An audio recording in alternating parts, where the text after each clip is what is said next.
congolais. Et bien dans cette phrase, tout est un nom car il est précédé du déterminant le. Il s'écrit tout avec un T. Voilà tout pour aujourd'hui et on se retrouve très vite pour d'autres éclaircissements.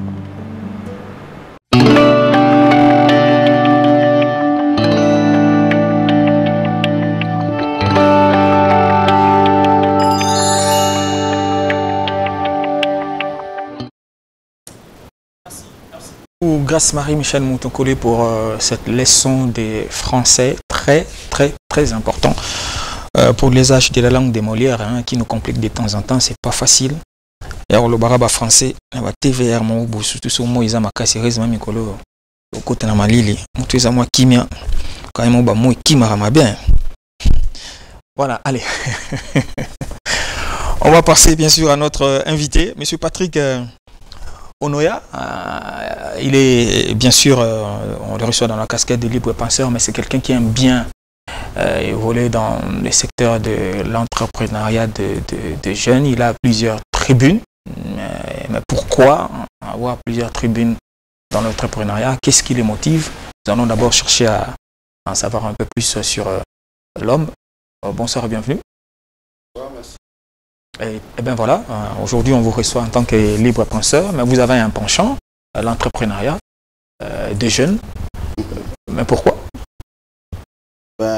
C'est simple, parce que j'ai plongé personnellement dans l'entrepreneuriat assez jeune. Et pour avoir résisté et gravi les échelons, on a compris les difficultés qu'un autre jeune pouvait en avoir en exerçant le métier, mais surtout aussi je suis un enseignant avant tout, donc lorsqu'on est un enseignant on réfléchit à chaque fois sur comment on peut faire pour apporter la connaissance aux autres. Voilà. Et quelles sont les difficultés auxquelles vous avez fait face pour qu'aujourd'hui vous ayez quand même ces coups d'œil là, parce que c'est un secteur qui n'est pas du tout facile, on va le dire, les secteurs de l'emploi, alors que l'entrepreneuriat c'est pratiquement le substitut. Il faut parfois se substituer à faire quelque chose en attendant que vous trouviez mieux à faire. Absolument. Ben, moi je pense que la première des choses, c'est qu'il faut bien définir le concept. Lorsqu'on parle de l'entrepreneuriat, c'est un secteur qui vise la création des richesses, qui vise la création des emplois. Il y a un aspect très important. On est entrepreneur à partir du moment où, à partir de ce que l'on fait, on espère émerger. Ça signifie quoi? Ça signifie que cela sort la débrouillardise de l'entrepreneuriat. La maman qui étale quelque chose devant. Les pains, parce que bon, c'est ça vraiment. Si dans la tête c'est la survie, c'est pas de l'entrepreneuriat. L'entrepreneuriat n'est pas un concept social, l'entrepreneuriat est un concept économique. Il dit concept économique vise la création de richesses. Cela ne vise pas la survie. C'est ainsi que lorsqu'on veut passer de la survie à l'entrepreneuriat, c'est-à-dire que de la survie à l'activité économique, cela nécessite un déclic mental. C'est de dire je crois, je pense, j'espère que je peux aller de l'avant. Et c'est là, c'est le grand challenge. Beaucoup de gens se débrouillent en RDC et très peu de gens entreprennent. C'est très important cette façon d'aborder les choses, parce que tout jeune on s'est dit ça je l'ai fait en attendant. Je le fais en attendant de trouver un job, mais on passe 1, 2, 3, 4, 5 années à ne faire que cette activité qui vous permet d'ailleurs peut-être de vous organiser. Comment faire digérer à cette catégorie de personnes cette façon de voir les choses, vous qui êtes également pédagogue? La première des choses, c'est de croire en soi et de croire au pays. La grande difficulté qu'ont plusieurs jeunes de nos jours, c'est que nous avons du mal à croire en nous-mêmes et nous avons du mal à croire en notre pays. Cela explique juste pourquoi combien de gens veulent aller, combien de jeunes veulent aller en Occident. Moi, je ne dis pas que ce n'est pas mauvais, et naturellement, je suis de la partie. Ça signifie que je ne peux pas interdire à un jeune de pouvoir y aller. Mais seulement, si vous ne croyez pas en vous-même, et si vous ne croyez pas en votre pays, il est difficile que vous croyez que vous pouvez faire la différence. C'est le point de départ. Mais je dois avouer qu'il y a plusieurs facteurs qui nous amènent à pouvoir ne pas croire en nous. Lesquels? Quels sont ces facteurs? Ce sont les facteurs de vie, c'est-à-dire d'où on vient, ce que l'on nous dit à la maison. Lorsque vous venez, supposons que vous veniez d'un village, qu'on vous appelle Movila et tout ça, et que vous grandissez avec un complexe d'infériorité. Tout cela est lié à un certain complexe. La première des choses, avant de pouvoir produire quelque chose de différent, il faut être décomplexé. Un homme décomplexé peut aller loin, mais celui qui est complexé ne sait pas aller de l'avant. Lorsque vous observez les autres, vous dites, ils ont fait des bonnes écoles, moi je ne l'ai pas fait. Vous vous limitez. Donc la première des choses, c'est de trouver des repères. Trouver des repères qui vous amènent à vous sortir de votre carcan. Et une fois que vous sortez de ce carcan, eh bien, vous vous sentirez libre de pouvoir affronter la réalité. Mais autre chose qui est très important, c'est de retenir que ce n'est pas l'argent qui fait l'homme, c'est l'homme qui fait l'argent. C'est un aspect très important. Parce que, généralement, on va se dire, pour faire X choses, j'attends avoir autant. Il faut avoir de l'argent pour démarrer une affaire. Absolument. Mais c'est l'homme qui génère cet argent. En faisant quoi exactement? Ah ben ça c'est intéressant. Lorsque l'on veut démarrer une affaire, avant tout, avant d'espérer avoir même le cash, il faut s'assurer d'avoir les idées claires. Donc préoccupez-vous avant tout à formaliser votre idée. Formalisez cette idée. Combien de gens formalisent leur idée par écrit? C'est ainsi que j'ai même un séminaire que je donne, c'est de l'idée au projet. Vous pouvez bien avoir cette idée. Mais tant que cette idée ne reste que dans votre tête, vous ne l'avez pas encore formalisée, sachez bien que vous êtes à 50 000 km de la réalisation. Et la réalisation commence quand? Et s'il faut, c'est à partir du moment que vous commencez à la mettre par écrit, mettez par écrit, analysez tous les paramètres qu'il faut. Ça, c'est la première des choses. Deuxième des choses, il faut savoir que l'argent est toujours à côté de vous. Comment ça? Autour de vous, il y a de l'argent. Ceci signifie que lorsqu'on n'a pas d'argent, travaillez beaucoup plus sur le développement du relationnel. Parce que l'argent que vous n'avez pas, en fait, se retrouve dans la poche des autres. Et c'est l'aptitude à développer des synergies autour de votre projet qui va vous amener à trouver l'argent dont vous avez besoin. Mais cet argent que je vais demander à X, Y personne, comment je vais entrer en possession de cet argent qui se trouve si proche de moi, dans mon environnement, que je n'ai pas? Parce que vous savez bien que les jeunes gens sont abeti matolo. Matolo karat. Ah, mais c'est là, c'est comme ça que je dis, tout dépend de la conception. Est-ce que, je vais expliciter, est-ce que je peux faire une affaire avec de l'argent que je demande? Ou bien une affaire avec de l'argent que j'ai gagné moyennant une idée, comme vous dites, que j'ai défendue ou quelque chose. J'ai discuté avec certains des miens, mon entourage, et ils ont été convaincus par mes idées. Ils disent que nous pouvons composer ou nous pouvons vous financer pour que vous développiez votre idée. Je suis en train là d'introduire la notion de la recherche des investisseurs ou des partenaires financiers à un projet, lorsque je le disais. Mais retenez que ce n'est pas pour toute affaire qu'il faut absolument a priori avoir de l'argent. Je donnerai mon exemple. J'ai commencé mon entreprise sans argent. Mais qu'est-ce qui m'a permis à pouvoir avoir de l'argent? C'est le fait que, sans argent, j'ai pu décrocher un marché. C'est que... Pour décrocher un marché... Pardon, je veux bien qu'on y arrive, mais c'est quelle entreprise? C'est quelle activité?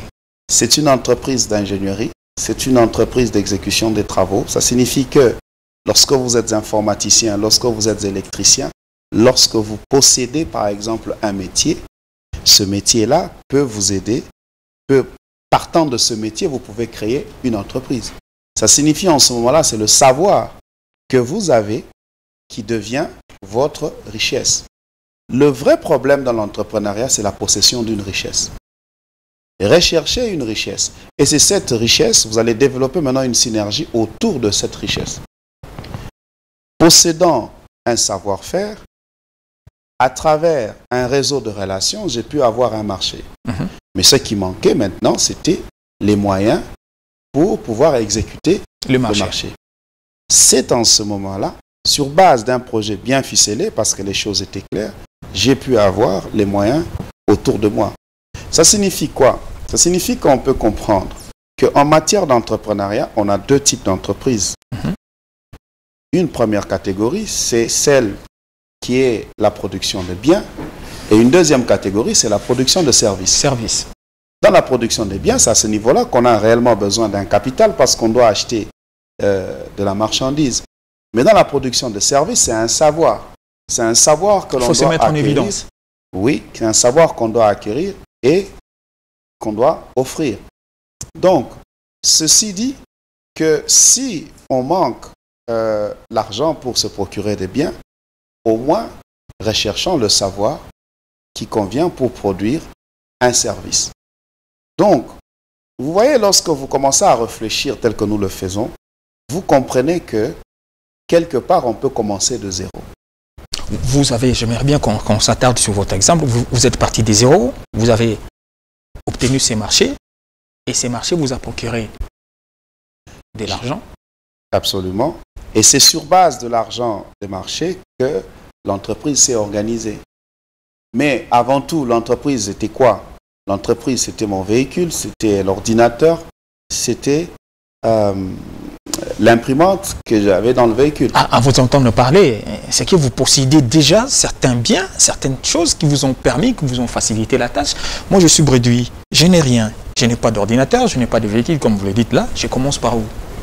Vous commencez par exemple, faire un métier.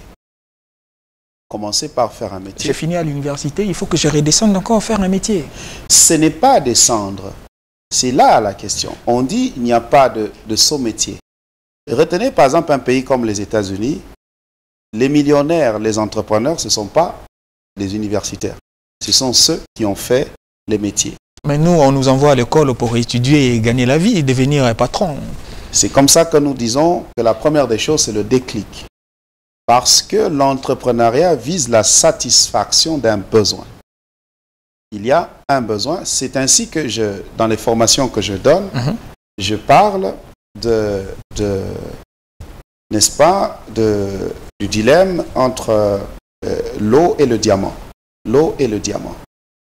L'eau est utile. Très utile. Tout le monde en a besoin. Et le diamant a de la valeur. Mais est-ce que tout le monde a besoin du diamant? Je dirais oui. Ah non, pour vivre, nous disons pour vivre. Pour vivre, non. Ah exactement. Non. Pour vivre, avons-nous besoin de l'eau? Oui. Oui. On dit même que l'eau, c'est la vie. C'est la vie. Pour vivre, avons-nous besoin du diamant? Pour vivre. Directement, non. C'est cela. C'est cela la nuance. C'est que culturellement, on nous a appris à devenir un diamant. On nous a appris à avoir des diplômes qui permettent à ce qu'on puisse nous contempler. Mais on peut avoir de beaux diplômes et croupir dans la pauvreté. Mais pendant que lorsqu'on a fait un métier, on peut avoir besoin de nous tous les jours. C'est là la nuance du raisonnement entrepreneurial. Le raisonnement entrepreneurial vise à être utile, pas nécessairement à être un homme de valeur qu'on va contempler. mais à être un homme utile pour lequel ses services vont être sollicités. Et c'est cela qui doit orienter nos choix. Plus je suis utile, plus on va consommer mes produits et naturellement, plus je vais m'épanouir. Il y a donc, j'insiste sur le terme déclic, qui est la façon de réfléchir.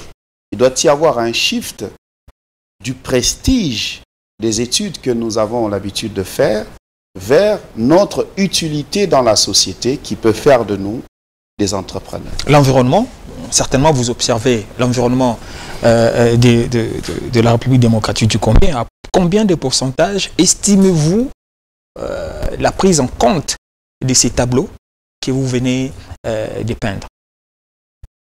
Naturellement, je suis à EduTV. Ceci touche une question.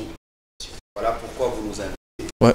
Parce que EduTV a le souci, n'est-ce pas, d'apporter cette plus-value dans l'éducation en République démocratique du Congo. L'éducation devrait être une éducation orientée vers l'utilité. Parce que c'est plus qu'on est utile qu'on contribue au développement du pays. Il n'y a pas de saut métier. Moi, j'ai vu plusieurs millionnaires aux États-Unis qui, au fait, n'ont pas fait l'université, mais ils n'ont fait que cumuler des formations, n'est-ce pas? Il a fait une formation en électricité, froid, ainsi de suite, et puis une petite formation en management, ainsi de suite, qui lui permet de gérer son entreprise, et il est prospère, il a de grands marchés. Ça ne fait pas de lui une moindre personne. D'ailleurs, il engage même des licenciés, et ainsi de suite. Il faut bannir ces complexes liés au diplôme et consorts. Il faut orienter nos enfants vers l'utilité. C'est l'utilité qui fait de nous des personnes au finish de valeur, parce que c'est finalement une inversion. Ouais. On cherche des grands diplômes pour avoir de la valeur, mais puis après on est désillusionné. On a des diplômes, mais on n'a pas la valeur. On n'a pas la valeur, mais on pensait qu'on aurait de la valeur par le grand diplôme. Non, c'est l'utilité qui fait de nous, finalement dans la société, des hommes de valeur. Allez, parlez-nous un peu de vos formations. Moi, je suis curieux. Je vais bien apprendre parce qu'on vous entend parler, vous exposez. Je me dis, ça devait être des cours à enseigner aujourd'hui dans les universités où on nous apprend, on passe des GLD et puis on est à, je sais pas moi, toutes ces transformations-là, ça tire en longueur, mais parlez-nous de vos formations. Moi, je vais bien. Je vous ai suivi sur EduTélévision, je vais bien apprendre. Je fais quoi? Nous organisons des séminaires sur l'initiation à l'entrepreneuriat. Généralement, nous faisons en 5 modules. Le premier module, c'est comment détecter et saisir des opportunités. Ça, c'est le premier module. Le deuxième module, nous enseignons un entrepreneur est un leader. Un aspect de leadership lié à l'entrepreneuriat. Le troisième module, c'est un entrepreneur est un manager. Les aspects liés au management de l'entrepreneuriat. Quatrième module, c'est un entrepreneur est un vendeur. La vente est la priorité de l'entrepreneuriat. Et le cinquième module, c'est un entrepreneur est financièrement intelligent. On ne dit pas que c'est un financier, mais il doit être financièrement intelligent. C'est un concept à développer. Mais nous ajoutons aussi un module sur comment rédiger un modèle d'affaires. Un modèle d'affaires, ce n'est pas un business plan. L'idée du modèle d'affaires, c'est de dire, aujourd'hui, j'ai une petite idée d'une affaire. A, B, C, D. Quelles sont les questions auxquelles je trouve les réponses pour répondre finalement à la question, est-ce que c'est une bonne affaire ou pas? Voici ces choses que nous enseignons pour assurer une certaine transformation, n'est-ce pas? J'insiste sur le déclic parce que l'éducation congolaise nous verrouille, nous formate à travailler pour. Mais nous sommes à l'évidence que ce n'est pas ça la panacée. Et surtout, le terrain de l'emploi nous amène à comprendre que tous n'auront pas du travail. Mais si nous n'aurons pas du travail, la première des choses pour entreprendre, c'est de croire que je peux entreprendre. Et c'est cette transformation que nous proposons à travers nos... On vous trouve où? Nous sommes à Kinshasa. Nous sommes à Kinshasa et très disponibles aux besoins. Mais ne soyez pas modeste, dites-nous, dites-nous, parce que ce que vous dites là est très très important. Je vais bien, vous me parlez de 5 modules et consorts, je me dis, je suis intéressé, je fais quoi? Nous sommes à Kinshasa, immeuble en face de la poste, au 7e niveau. On sait nous trouver, peut-être un numéro de téléphone. Oui, allez-y, voilà, tout ça, oui, ça facilite les choses. 0421 288 57 31. Donc je peux reprendre 2 fois, 081 288 57 31. Nous sommes disponibles pour un coaching, pour une orientation. Voilà. Allez, la toute dernière question. Vous faites face à quel genre de difficultés? Je crois que la plus grande difficulté, elle est culturelle. Elle est culturelle dans le sens que jusqu'au gouvernement, il y a un besoin d'un shift, n'est-ce pas? Mais nous considérons cela comme une opportunité d'apporter notre contribution au développement du pays. Donc pour nous, nous considérons qu'il n'y a pas de difficulté, il n'y a que des expériences qui nous permettent de pouvoir faire mieux. Allez, c'est bien dit, il n'y a pas de difficultés, il n'y a que des expériences pour faire mieux, pour s'améliorer. Hein. C'est comme ça qu'il faut comprendre, bien sûr, ces derniers mots. Monsieur Patrick Tambwe Onoya, dans le cas des libres penseurs, mais nous avons parlé avec lui l'entrepreneuriat des jeunes, c'était un plaisir. J'ai beaucoup aimé cette façon, les déclics. C'est quelque chose de très très important. Il faut qu'il y ait ces déclics-là parce qu'on est resté tout droit. Il faut changer les paradigmes et essayer de regarder autrement les choses afin d'apporter le changement dans son environnement. C'était un plaisir. Je pense que vous, désormais, vous serez des nôtres au besoin. Merci. C'est un plaisir de partager la science, de partager la connaissance avec la jeunesse. Allez, fidèles téléspectateurs, vous l'aurez compris, que c'est avec lui que nous mettons un terme à ces numéros du Duc Soir. Le rendez-vous, c'est demain avec Stéphie Mukinzi. Dans l'entretemps, c'est la grande édition du journal parce que la télévision, vous savez, Duc Télévision, c'est également les informations. La grande édition du journal télévisé qui est en train déjà d'être prise en charge. C'est pratiquement dans moins d'un quart d'heure, vous aurez droit aux informations. Dans l'entretemps, prenez grand soin de vous. Moi, je vous retrouve les jeudis pour le compte des Duc Soir.